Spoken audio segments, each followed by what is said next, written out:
여러분, 추가 채용이 발표되고 제가 강의를 준비하게 됐는데 여러분 정말 이번이 기회예요. 자, 이번에 아깝게 떨어지신 분들 정말 이번에 꼭 붙어야 된다. 이런 기회가 인생에서, 그쵸?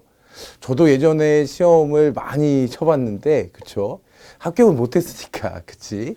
그런데 여러분 기회를 잡아야, 그치?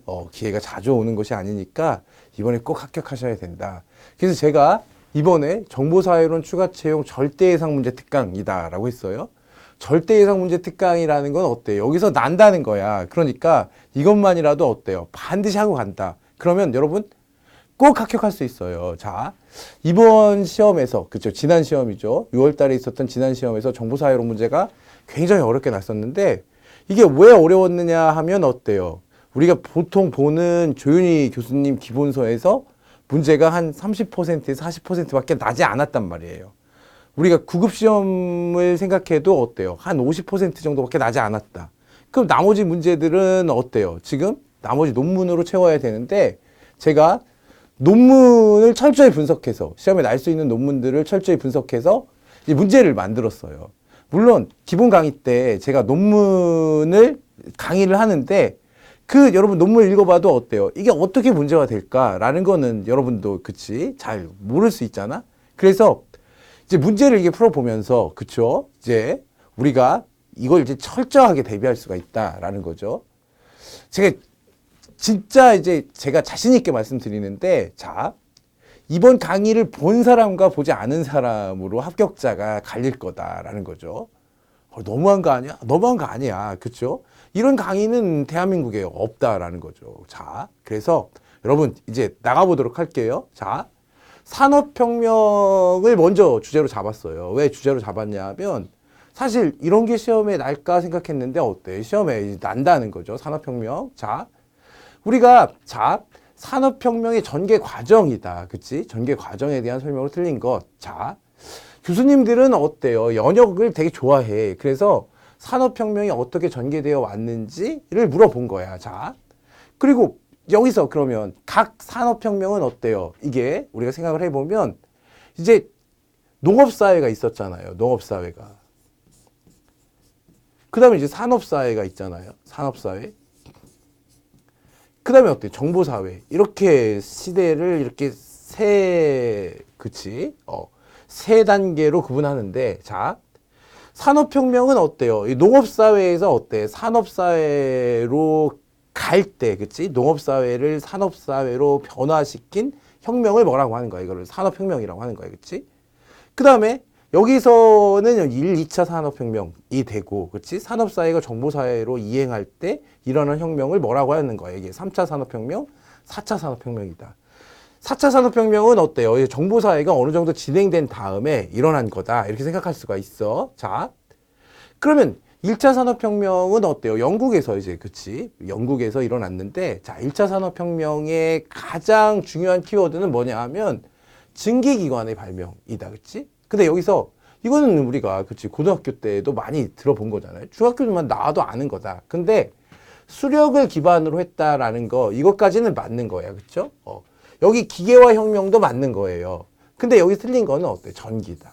그러니까 여러분 이렇게 정확히 써준 다음에 어때요? 여기 자 우리가 잘못된 단어 하나를 끼워 넣는 문제는 생각보다 굉장히 어렵다라는 거지. 자, 그래서 우리가 1차 산업혁명, 증기기관 발명, 수력 기계화 혁명 이거 꼭 기억하셔야 돼요. 자, 그래서 해설도 봐봐. 자, 증기기관을 기반으로 한 기계화 혁명이다. 이게 중요한 거죠.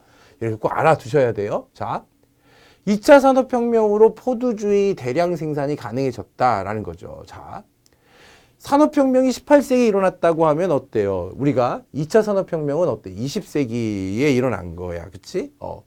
그럼 20세기 이후에 어때? 산업혁명이 처음 일어났을 때는 어때? 기업의 규모들이 굉장히 작았었는데 2차 산업혁명은 어때요? 이거는 대기업 중심으로, 그치? 일어났다. 이런 것도 어때? 특징이죠. 자, 근데 이 문제와 상관없이 포도주의는 어때요? 여러분 알아야 된다라는 거죠. 포도주의. 자, 그러면 이제 포도주의에 대해서 이제 조금만 생각을 해보면, 자, 포도주의 이전에 이제 뭐가 있었냐 하면 테일러주의라는 게 있었어요. 테일러주의는 어때요? 얘는 과학적 관리 방식이다.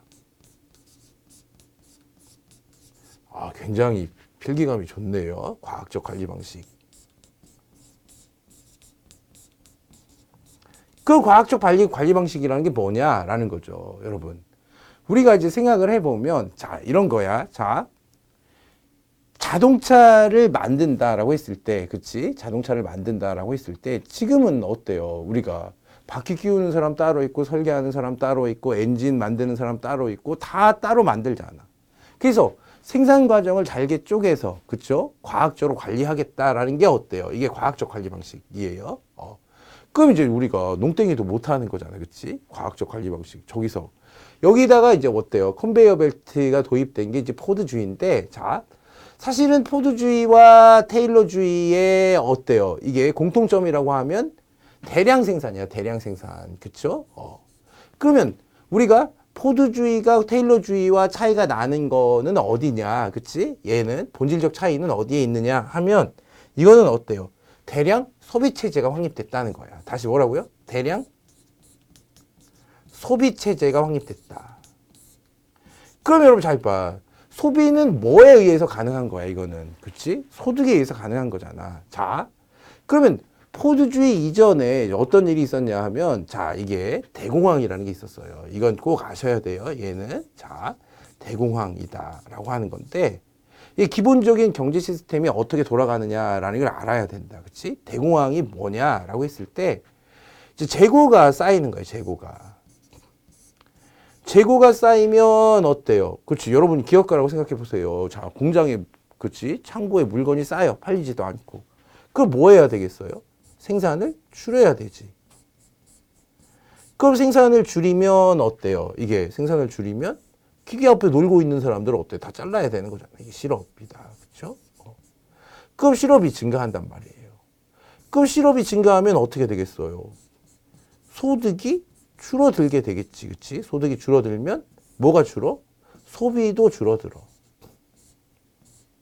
그 소비도 줄어들면 어때요? 재고는 더 쌓이게 된다라는 거야. 그치? 이게 대공황이야. 이 문제를 어떻게 해결할 거냐라고 했을 때 케인즈라는 경제학자가 있어요. 케인즈라는 경제학자는 어때요? 여기서 소득을 증가시켜 주면, 그치? 소득을, 이거 파란색으로 한번 해볼게. 소득을 이렇게 증가시켜 주면 소비도 어때요? 이렇게 증가할 거고. 재고는 어때요? 줄어들면서, 그치? 생산이 늘어나서 실업이 어때? 줄어들어서 이 문제를 해결할 수 있다라고 했어. 자, 그래서 여러분 잘 봐. 대량 생산뿐만 아니라 어때? 대량 소비까지 가능해지려면 어떻게 하는 거야, 이게. 그치? 우리가 소득을 늘려야 된다라는 거야. 그치? 자, 그래서 포드는 어떻게 했어요? 자기 공장에서 일하는 사람들에게 최고임금을 지급했다라는 거지. 이걸 뭐라고 하는 거야? 포드주의라고 하는 거예요. 자, 그러면 포드주의와 이제 맥락을 같이 하는 게 케인즈주의죠. 그래서 케인즈주의와 포드주의가 어때요? 이때 2차 산업혁명의 사상적 배경이 됐던 게 어때요? 포드주의와 케인즈주의다라고 해서 이것도 아셔야 돼요. 또 제가 대기업 중심이라고 했잖아요.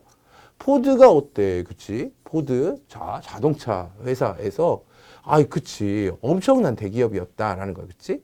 대기업 중심으로 이루어졌다라는 거예요. 그래서 포드주의 대량 생산이 가능해졌다. 이것도 어때? 이제 맞았다라는 거지. 그래서 얘는 아까 이게 전기 이게 틀렸다고 했잖아요. 이건 틀렸고, 그치? 이게 맞게 되는 거지. 자, 3차 산업혁명을 뭐라고 하는 거야? 지식정보혁명이라고 하죠. 그렇죠? 정보통신 기술의 발달로 3차 산업혁명이 일어났는데 이게 지식정보혁명이다라는 거죠. 4차 산업혁명이 요즘에 정말 그치 핫 이슈가 되고 있는데 꼭 기억하세요. 4차 산업혁명 이것도 시험에 날 수 있다. 디지털, 바이오, 물리학. 자, 이것도 자 빨간색으로 하는 게 좋겠죠. 자, 디지털, 바이오, 물리학. 이게 이제 뭐가 되는 거야? 4차 산업혁명을 대표하는 세 가지 기술이다. 그렇죠? 그 다음에 이제 모든 경계를 허무는 융합기술. 이게 중요하다. 그렇죠? 자, 다시 보세요. 1차 산업혁명은 증기기관을 기반으로 한 기계화혁명. 그렇죠? 기계화혁명. 자, 증기기관. 자, 수력. 여기까지. 자, 산업혁명은 어때? 전기를 기반으로 한 대량 생산혁명이다. 자, 3차 산업혁명은 어때요? 컴퓨터를 기반으로 한 지식정보혁명이다. 라고 돼 있어. 자, 그래서 이 문제를 가지고 이제 문제는 이건 제가 낸 거죠. 산업혁명에 대한 설명으로 틀린 것은 이라고 했어요. 자, 산업혁명이란 용어는 어때? 1884년에 프랑스 역사학자 망뚜, 그렇지? 망뚜라는 사람도 어때? 중요한데, 자, 여기서는 어때요? 산업혁명이라는 용어를 만든 사람은 어때요? 여기 토인비야, 토인비.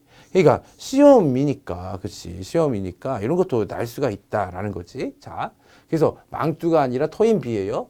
토인비의 유고, 그치? 18세기 영국 산업혁명의 강의가 발간되면서 널리 사용되기 시작했다라는 거죠. 자, 그래서 이게 틀린 거예요, 여기가. 이게 틀린 거다. 망뚜가 아니라 누구다? 토인비다. 자, 산업혁명은 18세기 중엽부터 어때요? 19세기 중엽까지 뭐예요? 영국을 중심으로 발생했는데 기술적, 조직적, 경제적, 사회적 변화를 지칭한다. 자, 이 문제는 있잖아요. 제가, 그치? 이 문제가 뭐 날 거다 해서 만든 것보다는 여러분이 어때? 산업혁명을 좀 알았으면 좋겠다 해서 어때? 이 문제를 만든 거야. 자, 기술적 측면에서 산업혁명은 뭐냐라고 했을 때 도구가 기계로, 아까 기계화라고 했잖아. 그치? 본격적으로 대체되었고, 자, 조직적 측면에서는 어때? 기존의 간의 수공업 대신에 어때? 공장제도가 정착됐다라는, 그치? 공장제도가 정착된 것도 어때? 산업혁명이다. 경제적 측면에서는 어때요? 국내 시장뿐만 아니라 어때? 해외 식민지, 그치?를 바탕으로 해서 광범위한 자본 축적이 이루어졌다라는 게, 그쵸? 사회적 측면에서는 어때? 산업 자본과 임금 노동자를 중심으로 한 계급 사회가 형성됐다라는 거예요. 그 이전에도 어때요? 계급 사회였었지, 그치? 봉건 시대에도 어때요? 농노와, 그치? 우리가 영주, 그치? 영주와 농노로 계급 사회였는데 그 계급 사회가 어떻게 재편됐다는 거예요? 지금 산업 자본가와 임금 노동자를 중심으로 한 계급 사회가 형성되었다라고 하면 계급 사회가 형성된 게 아니라 여기서 중요한 거는 어때? 이게 자, 이것도 있다고 했지. 이게 그러면 자, 계급 사회가 형성된 것이 아니라 계급 사회는 예전부터 있었던 거야. 그래서 산업 자본가와 임금 노동자를 중심으로 한 계급 사회가 형성되었다라는 거죠. 그래서 이 문제는 뭐 토인비가 중요하다는 게 아니라 2번, 3번, 4번 선지들을 이제 봐두세요. 자, 그럼 산업혁명이란 용어는 어때요? 아놀드 토인비의 유고, 그치? 18세기 영국 산업혁명, 영국이다, 그치? 18세기다라는 거. 강의가 발간되면서 사용되기 시작했다라는 거죠. 자, 그럼 3번 보세요. 3번. 3차 산업혁명의 주력 부분이 아닌 것이라고 했어요. 3차 산업 부분의 주력 부분이 아닌 것. 자, 정보기술, 전자공학, 자동화 생산이잖아. 자동화 생산이라는 게 이제 뭐죠, 여러분? 얘가, 자, 자동화 생산이라는 것은, 그치. 기계화하고는 다른 거야. 생각해봐. 기계화는, 잘 보세요. 기계로 만들었어도 어때? 기계를 작동시켜야 되는 사람들이 있는 거잖아? 근데 자동화 생산은 어때요? 이제 스스로 알아서 된다는 거예요. 그쵸? 그래서 여기서 주력 부분이 아닌 것 하면 어때? 분업이잖아. 분업. 그럼 여러분, 분업은 2차 산업혁명의 주력 부분이다라는 거죠. 우리가 분업하면 누가 떠올라야 돼요? 테일러와 포드가 떠올라야 된다라는 거지. 그치? 그게 과학적 관리 방식이었어요. 자, 그래서 여러분 잘 봐. 분업, 전기, 대량 생산은 2차 산업혁명의 주력 부분이에요. 자, 그것보다도 이걸 알아둬. 자, 1차 산업혁명은 어때요? 18세기야. 그 시작 연도가 어때요? 1784년이다. 그치? 2차 산업혁명은 어때요? 1870년이라고 돼 있는데, 자, 여기는 어때요? 3차 산업혁명 1969년. 그치? 약 어때요? 70년대다라는 거지. 4차 산업혁명은 어때? 시기가 좀 이제 애매하다라는 거지. 다시 봐봐. 수력. 그치? 이게 시험에 났던 거잖아. 증기력. 그쵸? 기계적 생산 설비다라는 거지. 그 다음에, 자, 우리가 분업 전기. 특히 전기, 대량 생산 하면 뭐예요? 이게 2차 산업혁명이고 3차 산업혁명은 어때요? 전자공학, 정보기술, 자동화 생산인데 요걸 이제 알아두세요. 사이버 물리 시스템. 자, 사이버 물리 시스템. 이걸 뭐라고 한다? CPS다. CPS라는 게 나왔을 때 여러분 어때요? CPS라는 게 나왔을 때 여러분 이게 4차 산업혁명을 말하는 거다라는 거지. 그치? 사이버 물리 시스템이에요. 사이버 물리 시스템. 사이버 분리 시스템이라는 거는 어때요? 이거를 이제 가장 잘 우리가 설명할 수 있는 거는 사물 인터넷 같은 거 생각하면 돼. 자, 물리적인 것은 어때요? 이게 사물들이잖아, 그치? 이것들이 어때요? 우리가 그치. 3차 산업혁명에서는 이걸 생각하시는 거예요. 3차 산업혁명에서는 자, 우리가 접속해야 됐잖아, 그치? 인터넷에 접속해야 다른 사람들과 연결될 수 있었잖아요. 근데 지금은 자, 우리가 이 실제 세상을 어때요? 그치? 사이버 공간에 넣으려고 했다면 자, 이제 어때요? 인터넷이 실제 세상으로 나왔다. 이걸 그치? 유비쿼터스라고 하면서 사이버 물리 시스템이라고 하는 거예요. 그치? 그래서 우리가 사이버 물리 시스템 나온 뭐라고요? 이게 4차 산업혁명이다 라는 거. 자, 중요해 분업. 분업은 뭘 얘기하는 거예요? 2차 산업혁명의 주력 부분이다 라는 거죠. 자, 이렇게 하면 여러분 어때요? 산업혁명에 대해서 조금 더 그치? 여러분이 어때요? 약간 이제 느낌을 가질 수 있죠. 자, 그러면 4번이죠. 4번. 우리가 슈밥이죠. 슈밥. 그치? 슈밥이 어때요? 클라우스 슈밥이 어때요? 4차 산업혁명을 이제 말한 사람이잖아? 그러면 이런 건 굉장히 어렵지 사실. 이렇게 문제가 난다는 게 아니야. 자, 이걸 이제 봐둔다. 슈밥이 4차 산업혁명을 별도의 산업혁명으로 간주하는 근거로 들고 있는 충격이 아닌 것은, 그렇죠? 충격이 아닌 것은 제가 생각해도 이 문제가 만약에 난다면 대박인데, 자, 나기는 어려울 것 같다. 자, 근데 여기서 알아두세요. 속도와 범위와 시스템. 그래서 제가 기술을 넣은 거예요, 여기서. 자, 이게 틀린 거지. 기술에 미치는 충격이라기보다는 산업혁명이 되기 위해서는 어때요? 속도에 미치는 충격. 속도라는 건 뭐예요? 사회 변화 속도를 말하겠죠. 자, 그 다음에 어때? 이 4차 산업혁명이 어느 정도의 사회 분야에 영향을 미치느냐라고 했을 때 광범위하게 전범위에 영향을 미친다. 자, 그 다음에 어때? 시스템에 미치는 충격. 이걸 뭐라고 하는 거야. 그치? 이거를 산업혁명을 별도의 산업혁명으로 간주하는 근거야. 그치? 근데 슈밥과 달리 리프킨이라는 사람이 있어요. 제레미 리프킨이라는 사람은 4차 산업혁명은 어때요? 마케팅 용어다라고 했어요. 학문적 용어가 아니라 어때요? 마케팅 용어다. 그러니까 3차 산업혁명과 4차 산업혁명을 어때요? 구분할 수 있는 그치? 그런 그치? 충격이 없었다라고 주장하는 사람들도 있어. 그래서 슈밥은 있잖아요. 이게 어때요? 4차 산업혁명이 어때요? 속도 범위 시스템의 3차 산업혁명과는 어때? 뚜렷하게 구별되는 그치? 충격이 있었다라고 생각한 거야. 자, 그 한번 읽어볼게요, 여러분. 슈밥은 4차 산업혁명을 별도의 산업혁명으로 간주하는 근거로 자, 속도, 범위, 시스템에 미치는 충격을 들고 있다. 그치? 자, 현재와 같은 비약적인 발전 속도는 전례가 없었다. 언제보다도 더 전례가 없었다는 거야. 3차 산업혁명이 일어난 1970년대보다도 지금이 훨씬 빠르다는 거예요. 사실은 뭐 발전 속도는 어때요? 훨씬 더 변화 속도나 발전 속도는 점점 빨라지는 거니까 이거는 그치? 맞았다고 할 수 있어. 그쵸? 모든 나라와 산업의 충격에 빠뜨리고 있고 생산, 관리, 통제 전반에 걸쳐 전체의 시스템 변화를 예고하고 있다라고 해서 그래서 이제 어떻게 되는 거야 이게 그치? 산업혁명을 별도의 산업혁명으로 봐야 된다라고 주장하는 거예요. 자, 그러면 자 이제 우버화 그치? 우버화. 그럼 우버화도 시험에 났지 이게 여러분 잘 봐. 여러분 우버화에서 우버라는 건 회사 이름인데, 그치? 여러분, 우버 알잖아요. 자, 그러면 우버화의 가장 핵심적인, 그치? 핵심적인, 그치? 개념 요소는 뭐냐 하면 공유경제라는 거예요. 공유경제. 자, 그럼 내가 자동차를 가지고 있을 때 어때? 내가 자동차를 쓰지 않을 때 다른 사람들과 어때? 이 자동차를 공유할 수 있는 거잖아. 그치? 이게 공유경제의 확산이다라는 거지. 우버화가 공유경제 확산이에요. 자, 모바일 플랫폼에 기반한 택시 연결 서비스인데, 자, 보세요. 지금은 택시 면허를 가지고 있는 사람들만 어때? 택시 영업을 할 수 있었던 거야. 그런데 이제 우버는 어떤 거예요? 내가 쓰고 있는, 그치? 나의 자동차가 놀고 있을 때, 이걸 어때? 다른 사람들과 공유할 수 있는데, 이걸 어떻게 연결한다는 거예요? 이게 모바일 플랫폼에 기반해서 연결할 수 있다.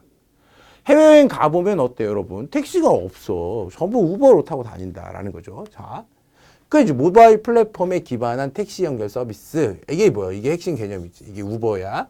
근데 이게 의미하는 바가 뭐냐라고 했을 때 얘가 공유경제라는 거예요. 자, 그러면 잘 봐.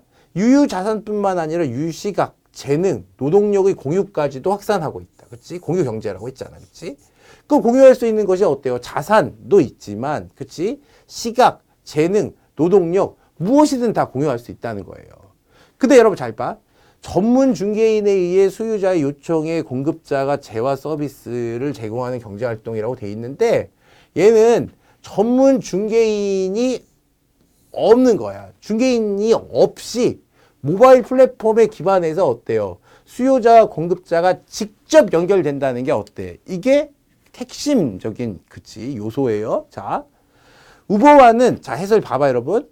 온라인 및 모바일 플랫폼을 이용해서 전문 중개인이 없이, 그치? 여기가 중요한 거지, 그치? 이게 중요한 거야. 전문 중개인이 없이, 자, 수요자의 요청에 공급자가 직접이 중요한 거야, 그치? 재화 서비스를 제공하는 경제활동의 확산 현상이다라는 거지.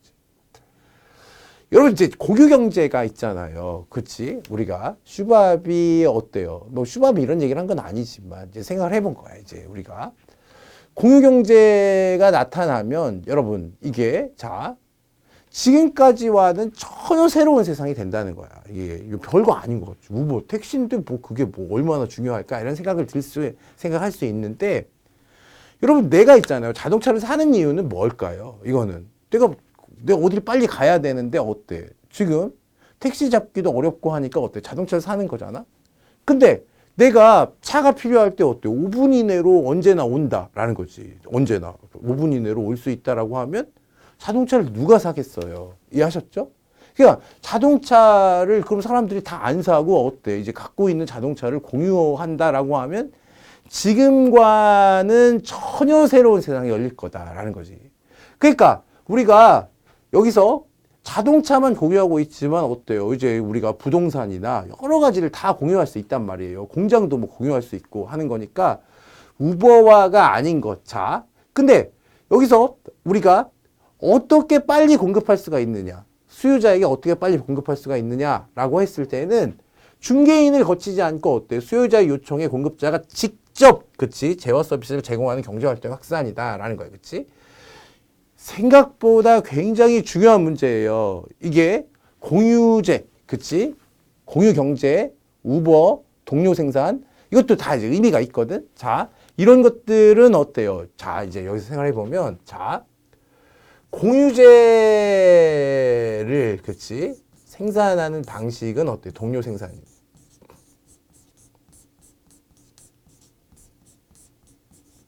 그러니까 생산 방식도 변하고, 그치? 공유제의 반대말이 뭐가 되는 거야, 이게. 여러분, 사유제가 되는 거잖아.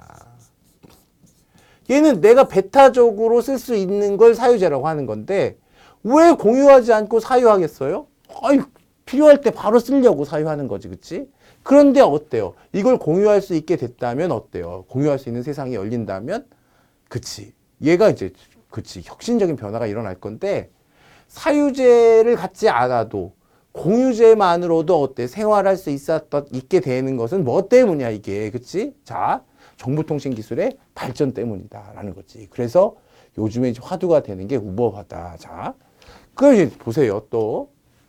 그럼 다음 기업 중에 어때? 공유 목적이 소비 서비스 제공이 아닌 것이라고 했는데, 자, 여러분, 에어비앤비는 뭐 하는 거야, 이거는? 부동산을, 그치? 공유하는 거죠, 이건. 에어비앤비. 자, 호텔이 아니라 이것도 어때요? 우버처럼 어떻게 하는 거야? 모바일 플랫폼을 이용해서 내가 거기 가서 어때요? 집을 좀 공유하자라는 거지, 그치?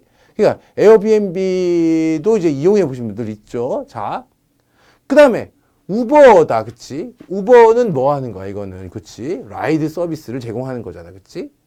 이베이는 뭘 공유하는 거야? 이건 사이트, 뭐 이런 걸 공유하는 거지, 그치? 자, 근데 여기서 소비 서비스를 제공한다, 그치? 소비나 서비스를 제공하는 것이 아닌 거는 어때? 테크샵이에요, 테크샵. 자, 테크샵은 뭐냐라고 했을 때, 자, 한번 봐봐, 여러분.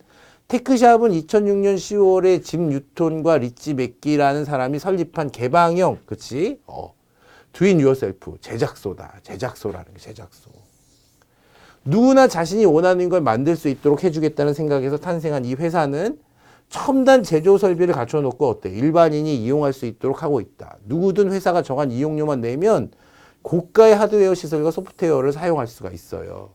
그러니까 얘는 제조 생산을 공유하는 거야. 그치? 제조와 생산을 공유하는 거지 소비와 서비스를 제공하기 위한 게 아니란 말이에요. 이해했죠? 그래서 소비 서비스, 그치? 소비 서비스 제공이 아닌 것.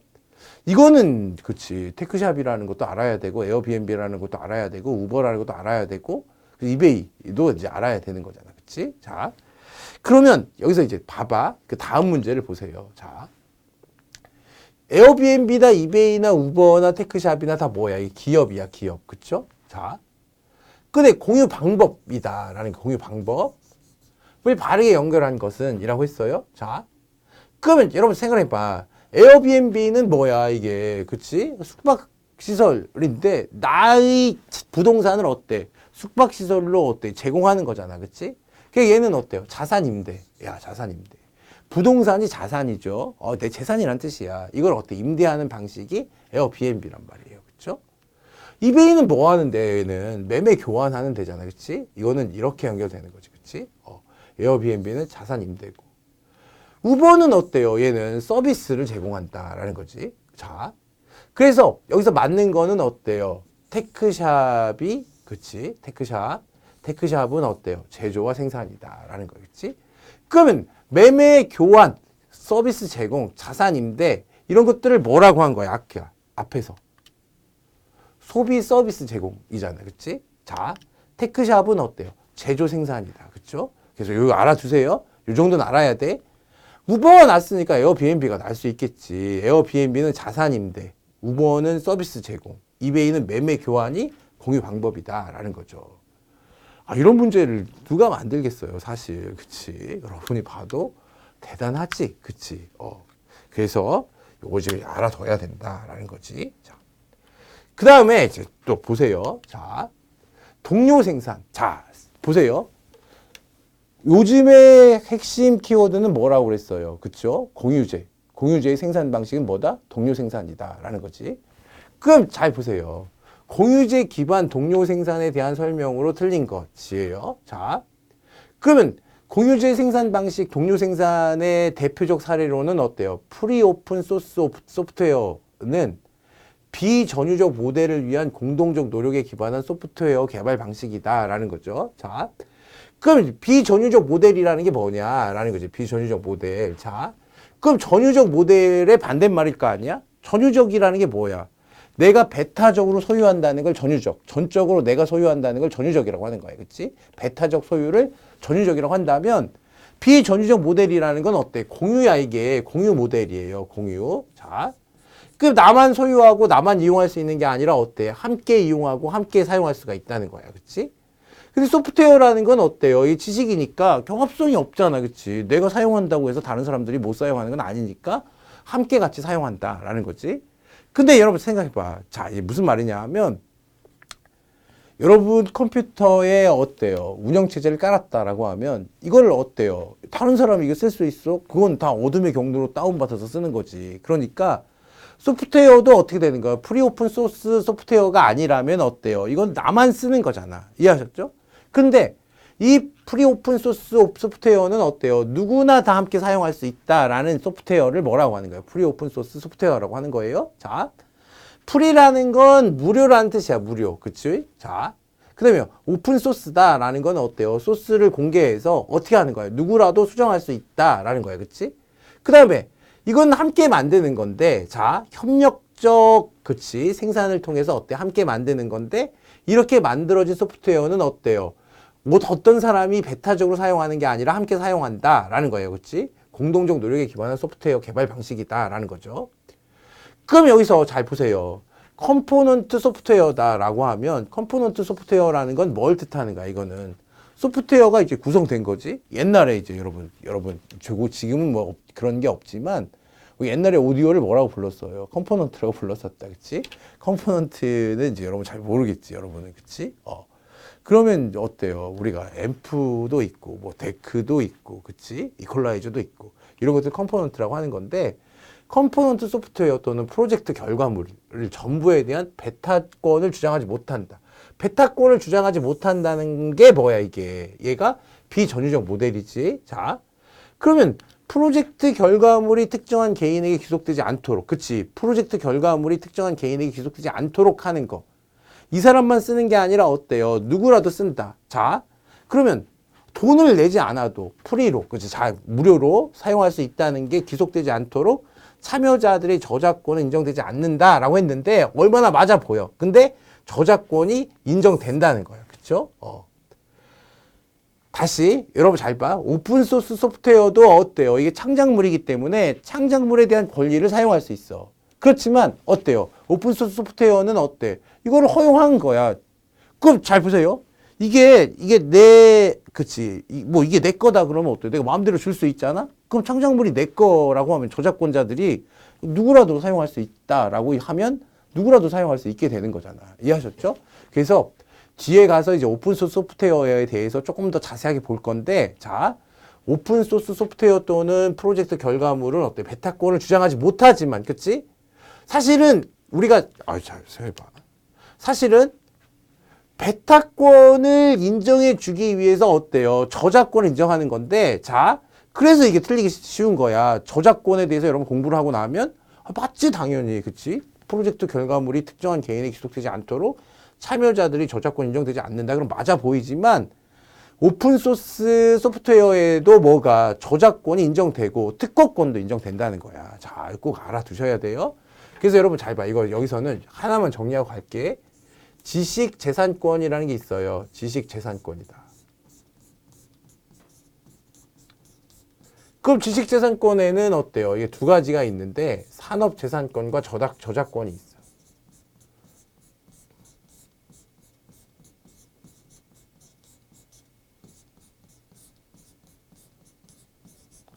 그러면 자, 산업재산권의 가장 대표적인 건 특허권이야. 특허권. 얘는 등록해야지. 그치? 저작권은 어때요? 창작물이 만들어지는 순간 생기는 거야. 그쵸? 자, 그래서 개별 참여자들은 어때요? 각각 다 어때요? 저작권을 갖고 있어. 그치? 다른 참여자들이나 제3자의 이용을 허락한다라는 거죠. 자, 근데 이제 이 방식은 뭐냐라는 거지. 사실 여러분, 마이크로소프트사에서 만든, 그치? 소프트웨어는 어때요? 저작권 누가 갖겠어요? 거기 참여한 사람들이 갖는 게 아니라 회사가 갖는다. 저작권 양도 계약을 다 한단 말이에요. 그치? 근데 그렇게 하지 않고, 그걸 이제 마이크로소프트사가 어때요? 그치? 자기 마음대로 팔아먹을 수도 있고, 자기 마음대로 어때? 돈을 내는 사람한테만 이용을 허락할 수도 있는 거잖아? 근데 그렇게 하지 않고, 우리가 프리 오픈소스 소프트웨어는 어때요? 동료 생산에 기반해서 만들어지는데, 이 소프트웨어를 만드는 사람들에게 모두 저작권을 인정한다는 거야. 그러니까 모두 여기에 참여한 사람들에게 모두 저작권을 인정하고 이 사람들은 어떻게 하는 거야? 누구라도 사용할 수 있다고 해서 어때? 사용권, 이용권을 어때? 부여하게 되면 이건 어때? 오히려 베타권을 주장하지 못하도록 하기 위해서 어때요? 여기에 참여한 모든 사람들에게 어때요? 저작권을 인정한다는 거야. 그치? 그래서 그런 것까지 시험에 나진 않겠지만 반드시 알아두세요. 자. 프로젝트 결과물이 특정한 개인에게 귀속되지 않도록 오히려 저작권을 모두에게 인정한다라는 거야. 자, 그럼 잘 보세요. 한번 읽어볼게. 자, 이 해설들도 굉장히 중요해. 자, 제가 쓸데없이 해설을 늘리거나 하지 않았어요. 이거는 이 논문에서 가장 중요한 핵심 부분들만을 이렇게 따와서, 그치? 여기 해설에 실었는데 해설에 나와 있는 것도 이제 공부를 해야 된다라는 거죠. 자, 프리 소프트웨어는 다양한 동기를 가지고 어때? 공동 프로젝트에 기여하는 많은 개별 참여자들에 의존하고 있다라는 거야. 그치? 자, 한 사람도 예외 없이 각자의 기여를 나눈다. 기여를 나누는 방식이 뭐야? 저작권 인정받는 거지. 그러나 그 누구도 자신의 노력과 공헌으로 얻어진 컴포넌트 소프트웨어 또는 프로젝트 결과물 전부에 대한 베타권을 주장하지는 못한다. 여기 참여했으면 다 어때? 권리를 갖는 거야. 자, 모두의 노력이 결집되어 만들어진 프로젝트 결과물이 특정한 개인에게 귀속되지 않도록, 자, 참여자들은 자신이 기여한 부분의 저작권을 가진다라는 거예요. 오히려 저작권을 인정하는 이유가 뭐라는 거예요? 프로젝트 결과물이 특정한 개인에게 귀속되지 않도록 하는 방법으로 뭘 이용했다는 거야? 참여자들에게 저작권을 부여했다는 거야. 하지만 다른 참여자들이나 제3자에게 이용을 허락한다라는 거예요. 그치? 이용을 허락할 수 있으려면 뭐가 있어야 되는 거야? 권리가 있어야 이용을 허락할 수 있는 거지. 이해하셨죠? 자, 프리 소프트웨어의 라이선스 모델은 소프트웨어 이용을 허락하는 보편적 라이선스. 다 이것도 알아둬. 자, 소프트웨어 이용을 허락하는 걸 뭐라고 하는 거야? 얘를 보편적, 그치? 라이선스라고 하는 거예요. 자, 그 다음에 그 어떤 기여자나 제3자도 프로젝트의 생산물을 전유하지 못하도록 규정한 라이선스 제약 조항이 있어. 그치? 이걸 뭐라고 불러? 라이선스 제약 조항이다. 누구도 어때요? 이거를 전유하지 못한다. 이건 어때? 배타적으로 소유하지 못한다. 라는 거죠. 자, 그러면, 자, 이제 또 보는 거야, 이제.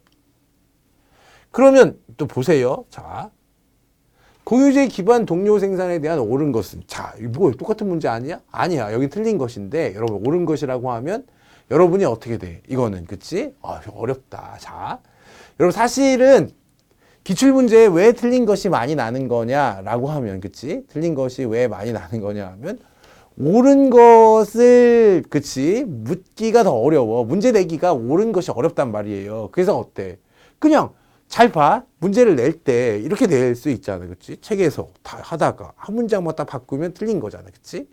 근데 어떻게 돼? 이거 만약에 이거는 세 문장을 바꿔야 되잖아. 세 문장을 바꿔야 되고 옳은 문장 하나를 찾아야 되는 거니까 얘가 어려운 거야. 자, 그래서 여러분 옳은 것은 이라고 날 수도 있으니까 다시 보는 거야. 다시. 자, 공유제 기반 생산에 대한 설명으로 옳은 것. 자, 전유적 모델을 위한 공동적 노력에 기반한 소프트웨어 개발 방식이다라고 했을 때 이게 틀렸잖아. 그치? 전유적. 이게.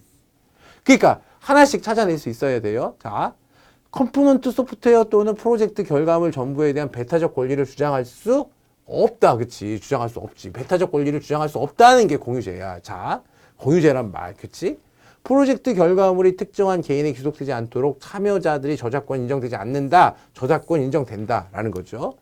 개별 참여자들은 어때? 다른 참여자들이나 제3자의 이용을 허락해야 된다라는 거예요. 그치? 자, 얘를 뭐라고 했어요? 보편적 라이선스라고 했다라는 거지. 이걸 뭐라고 한다? 보편적 라이선스. 자, 비전유적 모델을 위한 어때? 공동적 노력에 기반한 소프트웨어 개발 방식이 뭐야? 이게 동료 생산이에요.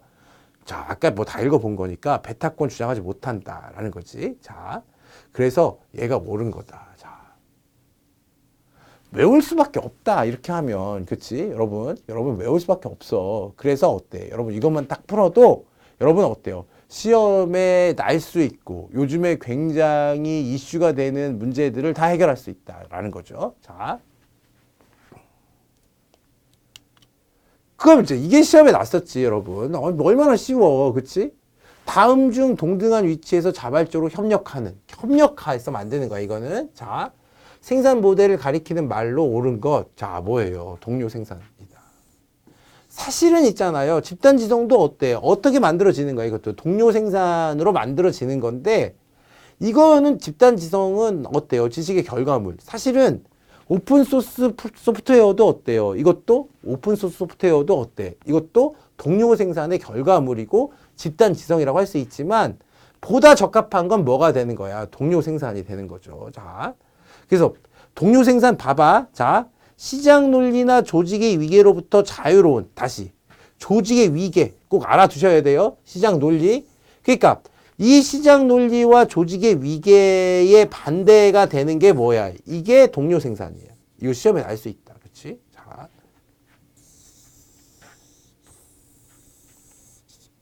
이것도 지워.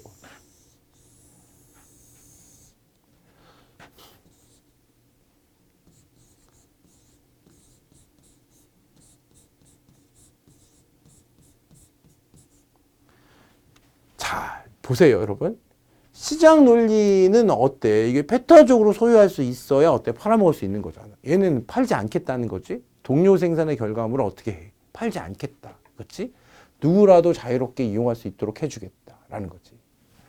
또 조직의 위계로부터 자유롭다는 건 무슨 뜻이에요? 마이크로소프트사에서 물건을, 그치? 소프트웨어를 개발한다라고 했을 때는 어떻게 개발하겠어요? 뭐 팀장이 있고, 그치? 회사에 어때? 임원이 있고 했을 때, 야, 이런 거 만들어 보자. 그럼 어때요? 팀장이 계획해서 팀을 꾸려서 만들고. 그럼 명령하는 사람도 있고 어떻게 되는 거야? 여기에 대해서. 그치? 복종하는 사람도 있고. 그래서 어때? 그렇게 물건이 만들어진단 말이에요. 그치? 근데, 자, 보세요. 동료 생산은 어때? 그렇게 만들어지지 않아. 이거는 어때요? 자발적 협력이야. 이거는. 그치? 자발적 협력으로 만들어진다라는 거는 누구나 자유롭게 자기가 하고 싶은 일들을 하면서, 그치? 그러니까, 예를 들면, 윈도우에, 그치? 우리 대항할 수 있는 어때? 리눅스를 만든다라고 했을 때, 자, 리눅스를 만들 때 어떻게 하는 거야? 거기 수정하고 싶은 사람이 어때? 수정하고, 저쪽에 수정하고, 그러면 이런 것들이 어때요? 자발적 협력이다. 자발적 협력과 이제 반대되는 건 뭐가 되겠어요? 얘는. 이게 자발적 협력과 직접적으로 반대되는 건 뭐야? 얘가 조직의 위계지. 그치? 조직이다. 자, 조직에서, 하나의 조직에서 만들어지는 게 아니라 어때요? 이것을 자발적 협력할 수 있는 사람들이 동등한 위치에서, 그치? 위계적, 그치? 위계 구분이 없이 동등한 위치에서, 그치? 만드는 것을 뭐라고 한다? 얘를 동료 생산이라고 한다라는 거지. 동료 생산의 결과물, 이게 뭐예요? 집단지성. 집단지성도 어때요? 이것도 동료 생산이다. 자, 그래서, 자, 우리가 그 다음을 볼게요. 자, 빅데이터죠. 이것도 정말 시험에, 그치? 잘 나온다. 이게 기출문제였어, 이게. 자, 답은 뭐 쉬웠지. 분류 알고리즘, 세그먼트 알고리즘, 데이터 마이닝, 뭐 이런 거 모른다 하더라도 어때요? 블록체인이 어때요? 빅데이터와 관련이 없다는 거는 알겠지. 이해하셨죠? 자, 그러면 잘 보세요. 여기서는 블록체인은 어때요? 뒤에도 또 나오니까 그때 가서 설명하도록 하고 빅데이터에 대해 설명을 해볼게. 자, 데이터 마이닝이다. 데이터 마이닝이라는 거는 여러분 잘 봐. 마이닝이 뭐예요? 이게 채굴이자 채굴. 그치? 그러면 데이터가 대량의 데이터 중에서 우리가 어때요? 상관관계를 만드는 거야. 그치? 상관관계를 찾는 거야. 자, 그 빅데이터의 성공 사례라고 할 수 있는 게 뭐가 있느냐라는 걸 한번 생각해 볼게요, 여러분. 자, 이런 거죠. 자, 우리가 월마트에, 그치? 월마트에서, 그치? 어떤 상품과 어떤 상품의 어때요? 그치? 판매가 관련이 있는지 찾아봤어. 그치? 찾아봤더니 놀랍게도 있잖아요. 이렇게 쓰는 건가? 기저귀 소비량이 늘어나니까 뭐가 늘어났다는 거야, 이게. 그치? 기저귀 소비량이 늘어나니까 뭐가 늘어났다는 거예요? 맥주 소비량이 늘어났다. 그러면 어떻게 하겠어요? 기저귀 소비량과 맥주 소비량이 이제 이 상관관계가 있다라는 거지, 그치? 그 사람들이 기저귀를 많이 사니까 어때? 맥주를 많이 산다. 또는 맥주를 많이 사니까 기저귀를 많이 산다. 이게 인과관계로 설명할 수는 없지만 어쨌든 기저귀 소비량이 늘어나니까 맥주 소비량이 늘어난다라는 걸 이제 알게 된 거야. 이런 걸 뭐라고 하는가? 이런 상관관계를 찾는 것을 데이터 마이닝이라고 한다. 그치? 데이터에서 어때? 상관관계를 찾는 것을 데이터 마이닝이라고 하는 거야. 그럼 데이터 마이닝 알고리즘에는 다음과 같은 알고리즘 유형이 포함되어 있는데, 자, 보세요. 데이터 집합, 이게 빅데이터잖아. 그치? 데이터 집합의 다른 특성을 기반으로 하나 이상의 불연속 변수를 예측하는 분류 알고리즘입니다. 그치? 분류 알고리즘도 어디에 속하는가? 이게 데이터 마이닝 알고리즘에 속한다. 자, 그 다음에, 자, 데이터 집합의 다른 특성을 기반으로 어때? 수익 또는 손실과 같은 하나 이상의 연속 변수를 예측한다. 그치? 연속 변수를 예측하는 걸 뭐라고 불러? 회귀 알고리즘이라고 한다. 데이터를 속성이 유사한 항목의 그룹 또는 클러스터라는 게 어때? 이게, 그치? 우리가 꾸러미, 이런 거잖아. 그치? 세그먼트 알고리즘이다. 라고 했을 때, 세그먼트는 어때요? 이게 분류란 뜻이야. 이게 부분. 자, 데이터 집합에 있는 여러 특성 사이의 상관관계를 찾는 연결 알고리즘. 그치? 연결 알고리즘. 자, 이게 가장 일반적으로 적용된다. 자, 그 다음에 웹 경로 흐름과 같이 데이터에 자주 사용하는 어때? 시퀀스 에피소드를 요약하는 시퀀스 분석 알고리즘이 있어요. 자, 그러니까 이거는 좀 그치? 문제가 여러분 뭐 교수님 봐준 거지 사실. 여기에 뭐 이상한 걸 넣었으면 어떻게 되는 거야? 여기 문제가 굉장히 어려워질 수 있었는데 분류 알고리즘, 세그먼트 알고리즘, 데이터 마이닝, 블록체인 이것들이 어때? 빅데이터와 관련이 있다라는 거야. 그러면 다음 시험에는 어떻게 나겠어요, 여러분? 다음 시험에는 분류 알고리즘을 설명하고 세그먼트 알고리즘을 설명하고 어때? 그치? 우리가 이거 말고도 뭐가 있었어요?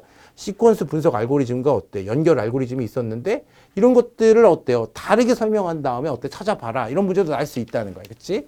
그래서 여러분 여기서는 어때? 해설이 중요한 거다. 해설. 자, 그래서 빅데이터다. 그럼 이제 여러분 이걸 가지고 우리가 이제 빅데이터를 조금 이제 알아보는 거야. 자, 그러면 빅데이터에 대한 설명으로 틀린 것. 자, 여기까지 할게요, 여러분. 여기까지. 자, 여기까지 하고 조금만 쉬었다 할 건데, 자, 빅데이터에 대한 설명으로 틀린 건 뭐냐라는 거죠. 빅데이터의 개념을 구성하는 핵심 특징이야. 그러니까 우리가 이걸 가지고 어때요? 빅데이터를 알 수 있다는 거지, 그치? 가트너예요, 가트너는 3V를 즉 방대성, 속도, 다양성으로 제시했다라는 거예요, 그치? 그럼 우리가 빅데이터가 뭐냐라고 했을 때 다양한, 그치? 다양한 데이터다, 그치? 그 다음에 어때요? 방대한 데이터고 어때? 생성 속도가 굉장히 빠르다는 거예요. 자, 여러분 생각해봐. 지금 여러분들이 어때요? 자동차를 운전하고 갈 때 전부 내비를 켜고 간다라고 했을 때 그 자동차들이 만들어내는 어떤 속도로 달리고 거기 속도를 얘기하는 게 아니야. 지금 이 속도는 자동차의 속도. 어디를 달리고 있고 어느 정도의 정체되고 있으면 어느 정도의 시간으로 거기에 도착할 수 있는지에 대한 데이터들이 어때? 엄청나게 빠르게 생성되잖아. 그치?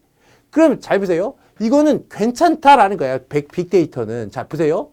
많아도 괜찮아. 그치? 다양해도 괜찮아. 그리고 또 어때요?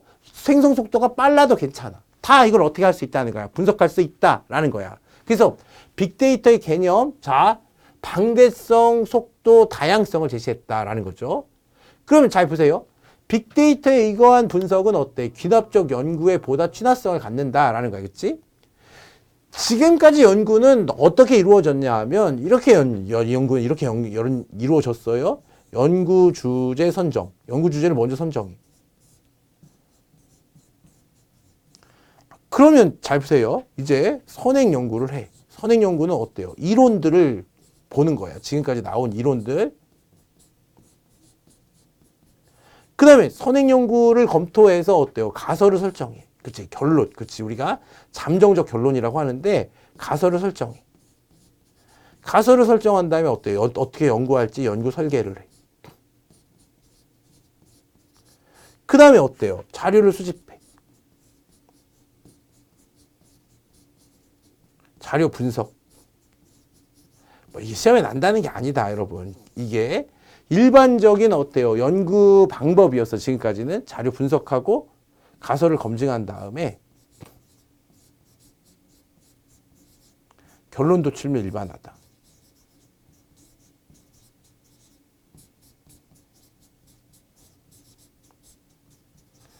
그러면 잘 보세요. 자, 귀납적이라는 건 뭐야? 이제 일단 이거 시험에 정말 잘 나니까 자, 그냥 귀납적이다 외우면 되는데 귀납적인 것에 대해서 한번 생각해 볼게. 어떤 섬에 갔어요. 어떤 섬에 가서 이 사람들의 이름을 물어봤어. 물어봤더니 어때요? 100명이 살고 있었는데 이름이 뭐예요? 그랬더니 어때요? 소크라테스예요. 이름이 뭐예요? 소크라테스예요. 99명을 물어봤더니 다 소크라테스라 그래. 그래서 이제 어때? 아, 이 섬에 사는 사람들의 이름은 소크라테스구나 라고 하는 거. 그러니까 우리가 생각해 봤을 때 어떤 데이터를 통해서 어떤 그치 구체적인 그치 사실을 통해서 일반적인 명제를 이끌어내는 걸 뭐라고 하는 거야? 얘를 귀납적인 방법이라고 하는 거야. 근데 여러분 잘 봐. 여기서 우리가 연역적인 방법의 가장 대표는 어때요? 3단 논법인데 자, 사람은 죽는다로부터 시작해. 그치? 사람은 죽는다로부터 시작하는 어때? 일반적 명제로부터. 소크라테스는 사람이다. 구체적 사실이 나오고 그 다음에 어때요? 그래서 소크라테스는 죽는다라고 하면 이게 연역적이야. 다시 생각해봐. 어떤 연구, 이론으로부터 출발하면 뭐가 되는 거야? 이론으로부터 출발하면 연역적. 어떤 데이터로부터 출발하면 귀납적인데 빅데이터 분석은 어때요? 이론으로부터 출발하는 게 아니라 어때요? 방대한 데이터로부터 출발한다는 거야. 그래서 어때요? 이거는 빅데이터에 의한 분석은 귀납적 연구에 보다 친화성을 갖는다라는 게 중요한 거야, 이게. 자. 그래서 빅데이터는 예전에 수집 불가능했던 크기의 데이터를 모아서 그 상관관계를 파악함으로써 어때? 숨겨져 있는 맥락들을 파악할 수 있는 강력한 원자료야, 원자료. 그러니까 아직 이론이 되지 않은 거잖아, 데이터는. 그치? 데이터에 불과한 거야. 자, 그래서 여기서 데이터라고 말하는 거는 자료인데 이 자료가 어때요? 방대하다는 걸 빅데이터라고 하는 거예요. 자, 그러면 빅데이터로 추출한 정보는 어때요? 여기 인과관계를 유도할 만한 어때? 안정적인 상관관계 요건을 충족하는 것이 일반적이다 라고 했을 때 이게 틀린 거지. 자, 그러면 여기서 이제 여러분 여기서 조금 이해를 해야 되는데, 자, 우리는 상관관계하고 어때요? 인과관계를 구별할 수 있어야 된다라는 거예요.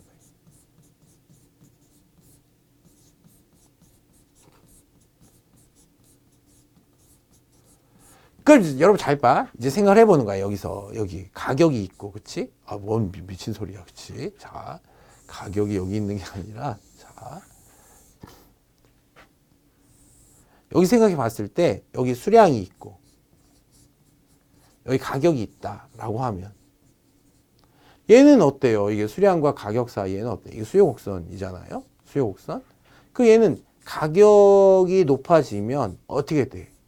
수요량이 감소한다라고 할 수 있지. 자, 그 가격이 높아지면 수요량이 감소한다라고 하면 어떻게 되는 거야? 이거는 가격 때문에 수요량이 감소했다고 할 수 있잖아. 그러니까 원인과 결과로 나타낼 수 있어요. 원인과 결과로 나타낼 수 있어요. 근데 여러분 이거는 어떨까요? 여기서 생각을 해봐. 여기 원래 그치 여러분 에어컨은 언제 사는 거예요? 자, 에어컨은 그치 겨울에 사는 거지만 여름에 산다고 생각해 볼게. 아이스크림 판매량이 있고 어때? 여기 에어컨 판매량이 있다. 그럼 어떤 관계 있겠어? 여름에 산다고 하면 아이스크림도 에어컨도 이런 관계 있겠지. 그러면 아이스크림을 사람들이 사 먹었기 때문에, 그치?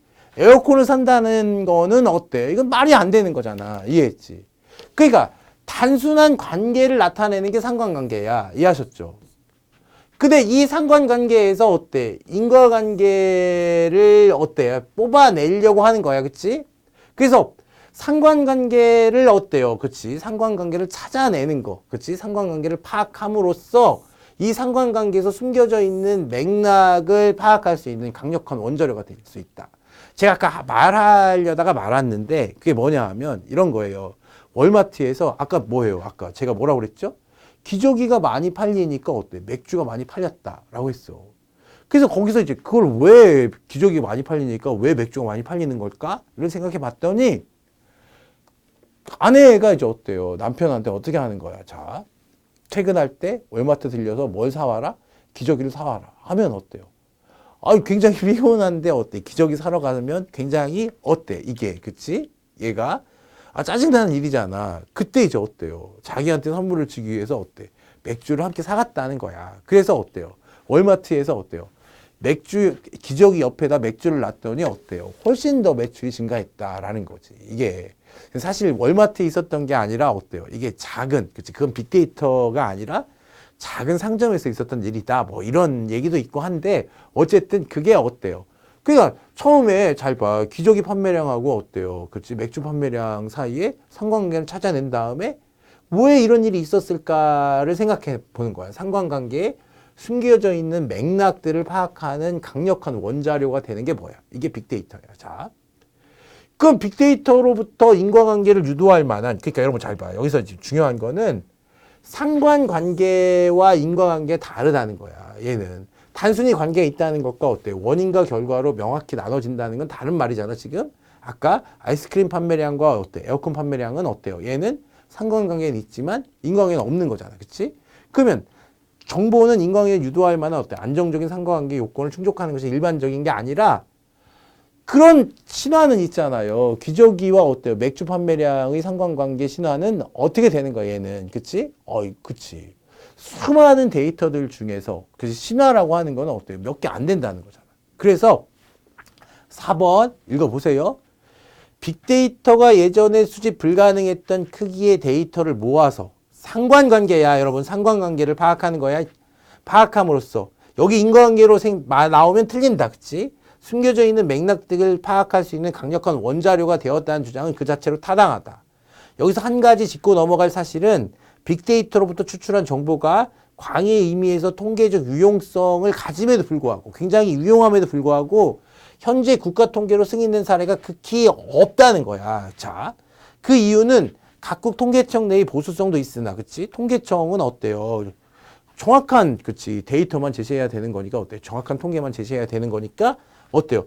그렇지. 보수적일 수밖에 없는 거잖아. 그렇지만 기본적으로 아직 빅데이터를 기반으로 한 통계 자료가 국가 통계로 인정받기 위해서 필요한 여러 품질 기준, 특히 인과관계를 유도할 만한 안정적인 상관관계 요건을 충족하지 못하고 있다라는 거예요. 그렇지? 다시 빅데이터는 뭐라고요? 상관관계를 파악함으로써 어때? 숨겨져 있는 맥락들을 파악할 수 있는 강력한 원자료다. 상관관계의 자 귀납적. 이게 중요한 거지. 이게 날짜 알았어. 근데 아직 안 났다. 그치? 그 다음에 어때? VVV, 볼륨, 벨로시티, 버라이어티. 자, 이거 꼭 알아두셔야 돼요. 여러분, 버라이어티라는 거는 어때? 정보가 전형적이지 않다는 거야. 비전형적이다. 그치?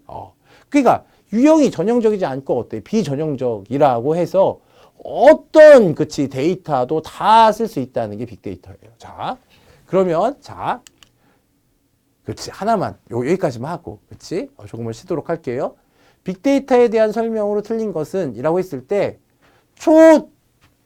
초대용량의 데이터 양이다. 이게 볼륨이었어요, 그렇지? 다양성, 버라이어티, 빠른 생성 속도, 벨로시티를 가지는 정보 자산으로 비용 효과적이다. 맞는 거지, 얘는, 그렇지? 사후 처리와 기납적 접근. 자, 기납적 접근이에요. 자, 기납적 접근으로 이론과 연역에 의존하는 기존의 분석 방법. 기존의 분석 방법은 뭐야? 이론과 연역에 의존했잖아? 이 분석 방법이 뭐야? 보다 경험지향적이다라고 하면 이게 더 맞아. 그렇지? 우리가 기존의 분석 방법은 어떠냐 하면 여러분 생각해봐. 유권자 전체를 조사할 수는 없잖아. 그렇지? 유권자 전체를 조사할 수 없으니까 표본을 추출해서 조사한단 말이에요. 그러니까 근데 이제 데이터의 양이 방대해졌기 때문에 어때? 거의 전수 조사를 가능케 하는 불안정한 샘플링보다 신뢰성이 높다라는 거지. 신뢰성이 높아. 얘는. 데이터 양이 증가하면 사실은 표본의 수가 증가하면 어떻게 되는 거야? 이 신뢰성이 높아지는 건 맞는 거야. 자. 그래서 이게 틀렸잖아. 그래서 제가 아까 설명한 거. 자. 방대한 데이터 인과관계를 파악하면 숨겨져 있는 맥락을 파악할 수 있는 강력한 원자료가 아니라 상관관계를 파악함으로써 숨겨져 있는 맥락을 파악할 수 있는 강력한 원자료예요. 자. 빅데이터는 뭐 많으니까. 그래서 여러분 조금만 쉬었다가 그쵸 또 이어가도록 할게요.